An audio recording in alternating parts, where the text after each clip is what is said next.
Sloppy steering got your 4Runner feeling more like a boat than a truck? Today in the garage, we're going to tighten things up by replacing our worn out steering rack bushings.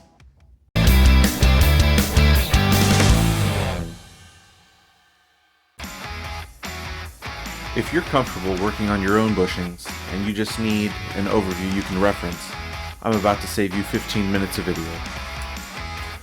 On the right side of the steering rack, there is one 19mm bolt and one 19mm nut located here. Obscured in the photo, but on the other side of the rack body, there is one 19mm bolt going down vertically that is located here. And on the left side of the rack, there is one 22mm nut attached to a long bolt that runs through the crossmember here. Additionally, there is one 19mm nut that will need to be removed from the driver's side tie rod end.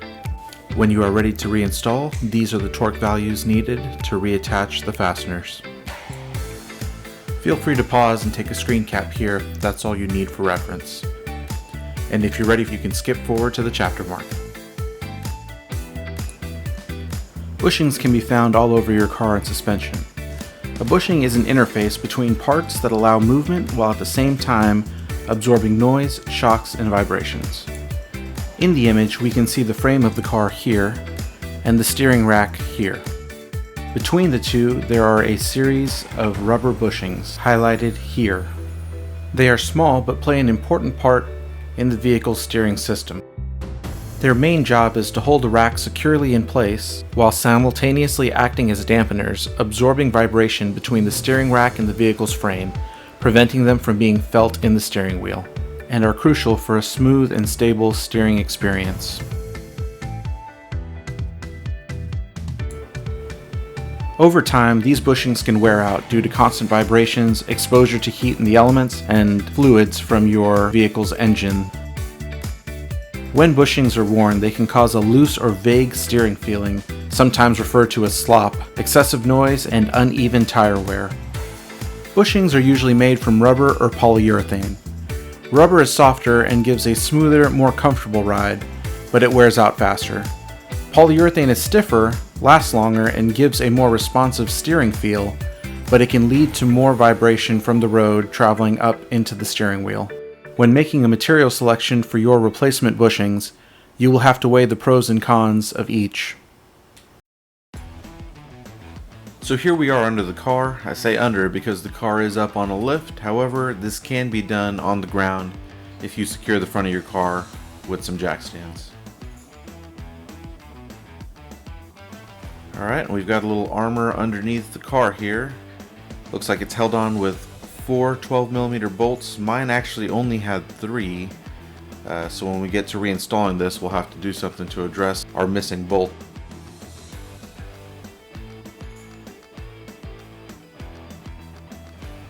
And once those bolts are removed, you should be able to grab this and slide it straight back, and that'll free it up. We can take this and go set it out of the way for now.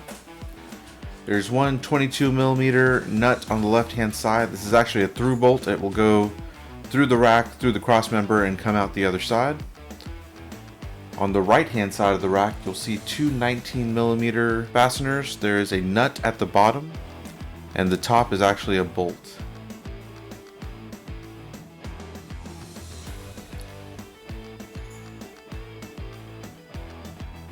And these two are holding on a collar that's going to sandwich the rack to the cross member with the bushing in between.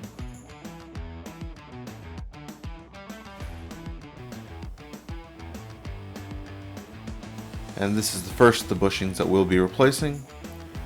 I got a pry bar here. I'm just putting some gentle backward pressure on that.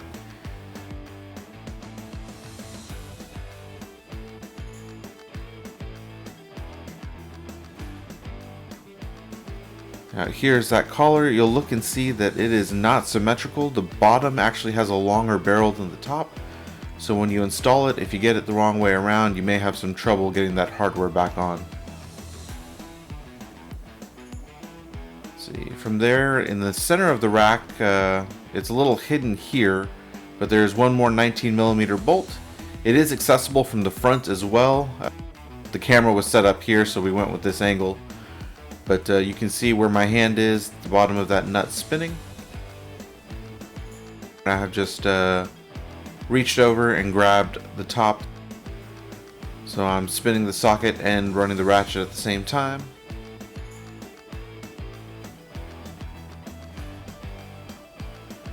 Now this vehicle did have a valve cover leak, which looks like it was going for a little while, so a lot of this is pretty oily. They've since resolved the valve cover gasket leak, but all that oil has kind of swelled the rubber down here because it's dripping right onto this steering rack, so that's the reason we're addressing all these bushings today. So I'm just putting a little pressure here, slide that back, just kind of see what we're working with. I did not have to remove the rag link up there, but I did end up having to remove the driver's side tie rod. The lines and everything else, there was enough space in there that you can swap out all these bushings with everything still attached except for these 3 bolts holding it to the cross member and the left hand side tie rod.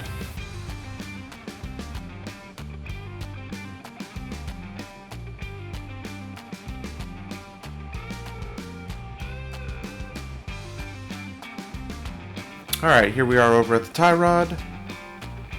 Got 1 cotter pin at the top. Just going to bend that over with a pair of cutters. I like using cutters for this. It's got a nice sharp point at the end that you can really bite into those cotter pins and just pull them out or lever them out. There you go. And we've got a 19mm castle nut at the top. Just going to put the impact on there, zip that out. There we go. And I should have taken this out all the way. It was a little gritty pulling it out, so I backed it off. Put the puller on there. I like to keep that castle nut just proud of the stem so that it aligns well with the puller. At the top of this puller, you're either going to put a wrench on it or you're going to grab a 3/8 inch ratchet and you are going to tighten. That's going to put downward pressure on the stem and it will pop it out of the ball joint.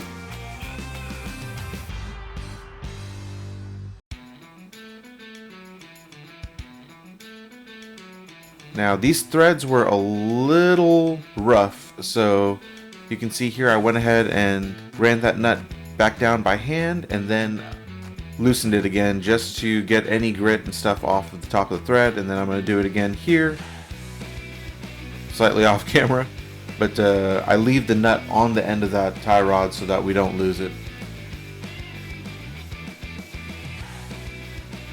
Now when I let that tie rod hang, I saw a drip coming out of the boot. And so I'm just kind of squeezing it here to see, and sure enough, that is indicative of a seal not holding back all the fluid. But also to note that this is power steering fluid. Toyota actually recommends you use ATF in these systems.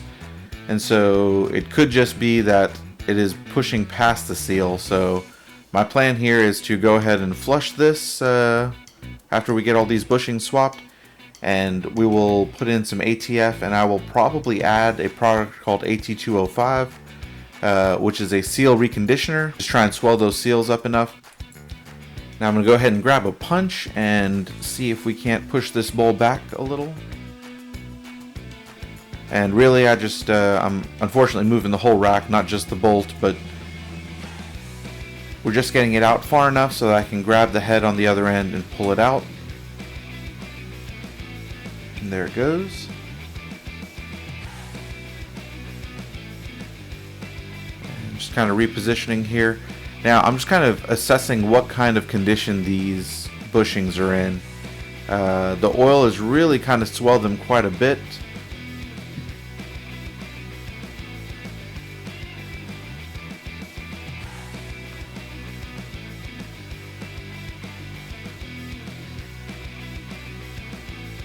And you can see at the bottom of the rack how much that bushing has mushroomed out. It's really just like jelly.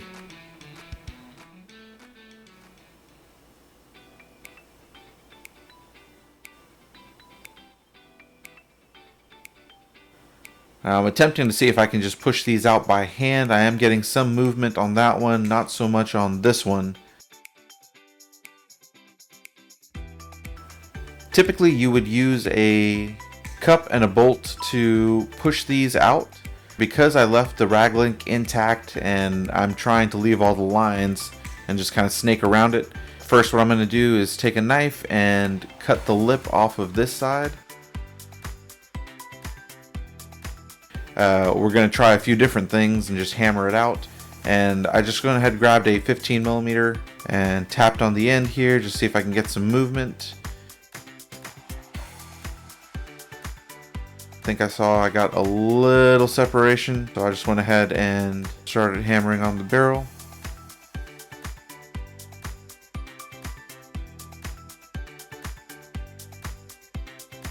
And all I'm looking for really is just enough so that I can get a pry bar or something in there to separate it so I can grab onto it.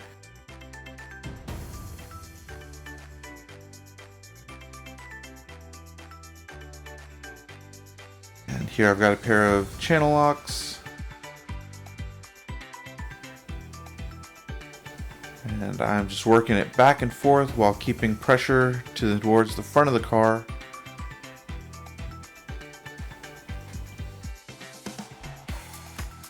Working its way out slowly, but we're going to be turning for a little bit here.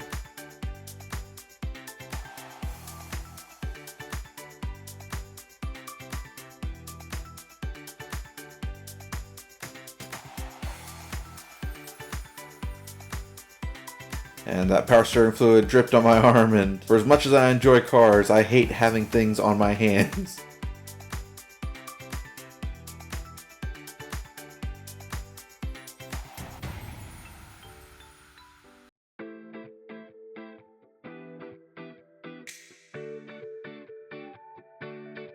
I've got it out far enough now that I can grab onto the body of the bushing.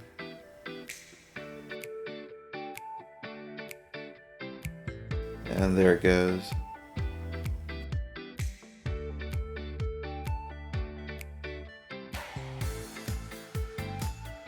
Now on this one, I do have enough room on the other side of it that I can grab a puller. So here I just went ahead and grabbed a puller and I slipped a 15mm socket on the end of that, just so it doesn't slide through the middle of the barrel.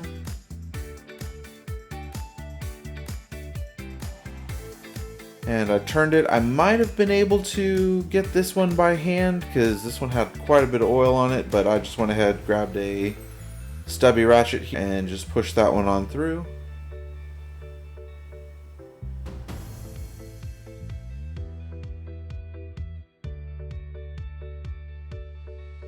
Now if you look at the bushing on here, you'll see it's got tabs. It's not round the whole way through.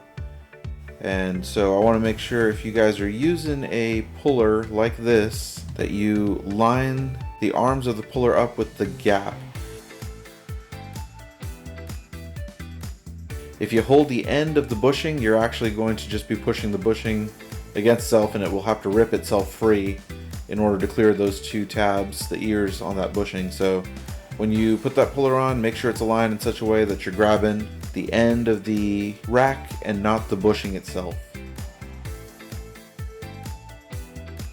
Now this is very oily, so I'm going to go ahead and clean these surfaces as best I can. Anywhere where these bushings are going to go.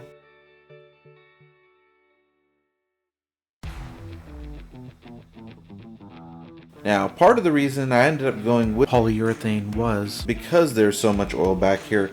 It looks like the previous owner actually resolved all the leaks from the valve cover gasket. There is still some wetness up there that's working its way down. Previously, I cleaned it up as best I could.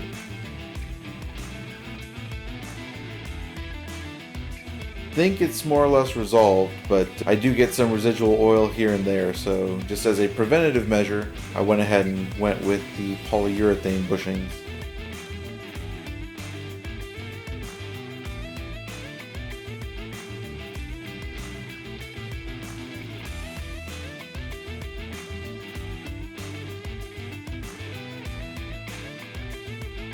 Alright, and So we've got our new bushing on right here.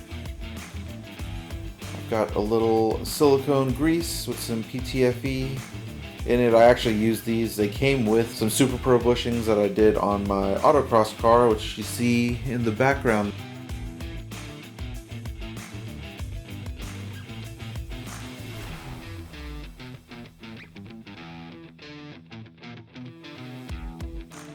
Now this is an aftermarket rack of some sort. I did not see a manufacturer's name on there, but they did have a model number, which when I tried to look it up online I could not find a reference for. I am not a huge fan of aftermarket steering racks on Toyotas, just because the OEM ones are pretty long lasting. That being said, this is also a very old car.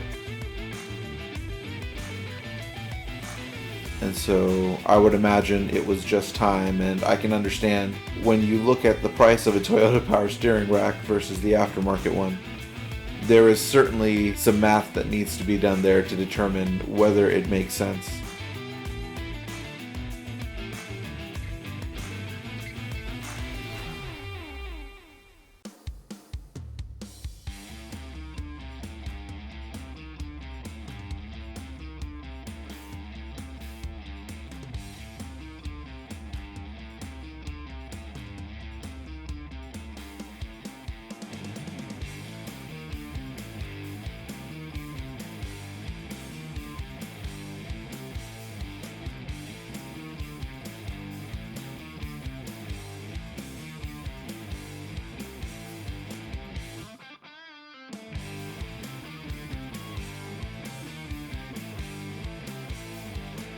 Get started in there, and then I've just got the C-clamp here, and I push that through.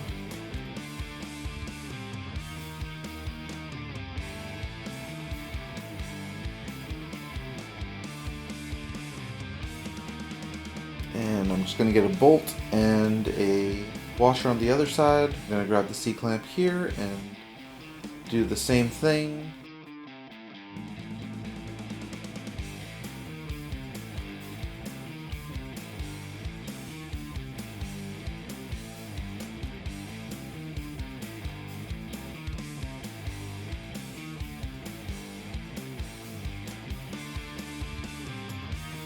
It is walking around a bit, and so I'll have to reposition the C-clamp a couple of times.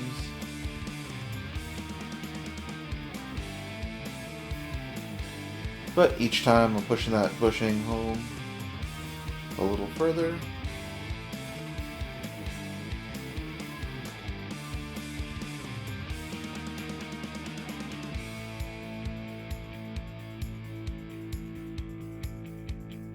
And there we go.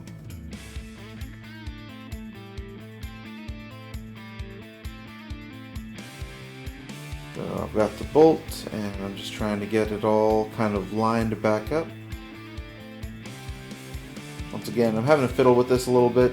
That bolt seems to be real tight on the barrel.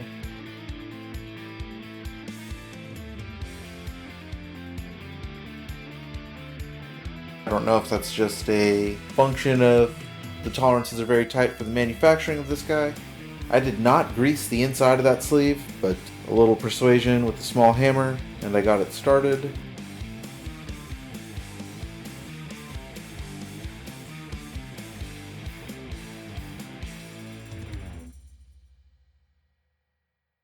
And just enough to get through so that we can thread the nut back on the end here. And I grabbed another stubby on a 22.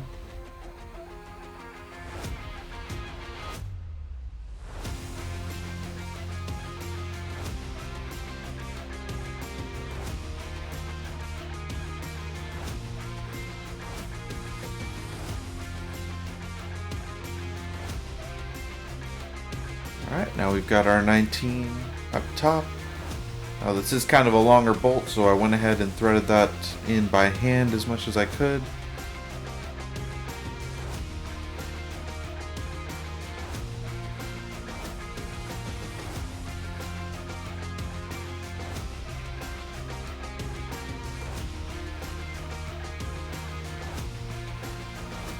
Alright, then we've got our collar back on. Remember, the longer barrel goes on the bottom, shorter one on the top. And I lost some video there, but it was just of getting the center 19 torqued. Now these two 19s and center to 123, these two also 123.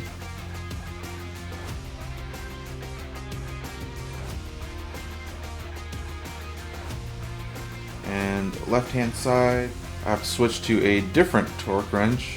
That was 151 foot-pounds.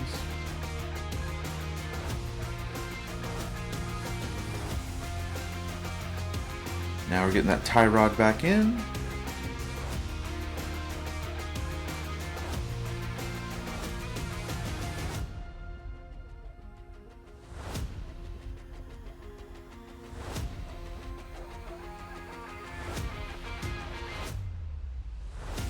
Just gonna ratchet it home and then grab the torque wrench, which I had to use an extension on, and we're gonna torque this guy down to 67 foot-pounds.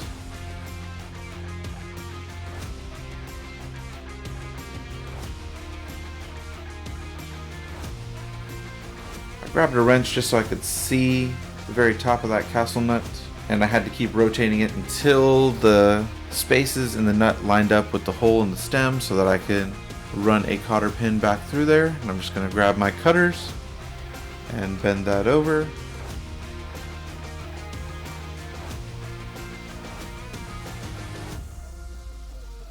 Clip off the end.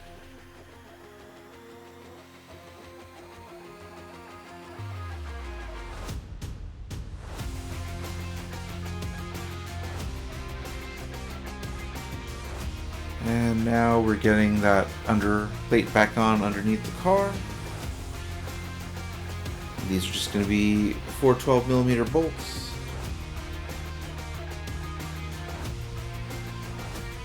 On mine I had 2 longer bolts on the back and 2 shorter bolts in the front, but it looks like there's plenty of clearance, so if you're missing a bolt or two, I would imagine any 12mm will work.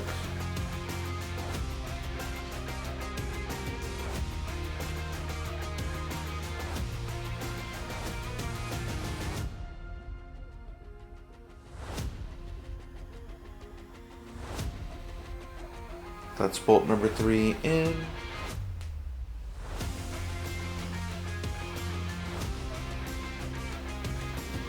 Now, when I got to this last one, I found out why it only had 3 bolts. The threads on the plate side were pretty bunged up, so I just went ahead and grabbed a tap and threaded that in, and then twisted it, and then just going to work it back and forth in small quarter turn increments.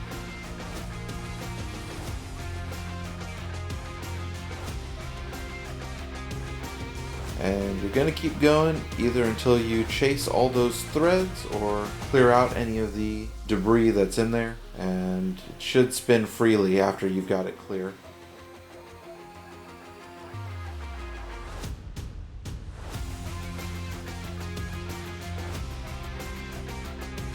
And there we go.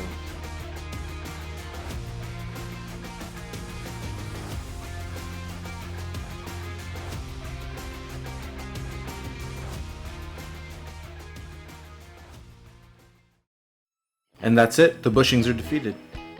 If you made it this far, thanks for sticking around. If this video helped you out, give it a like and consider subscribing. If you have your own tips and tricks, drop them in the comments below. And I'll see you guys next time in the garage.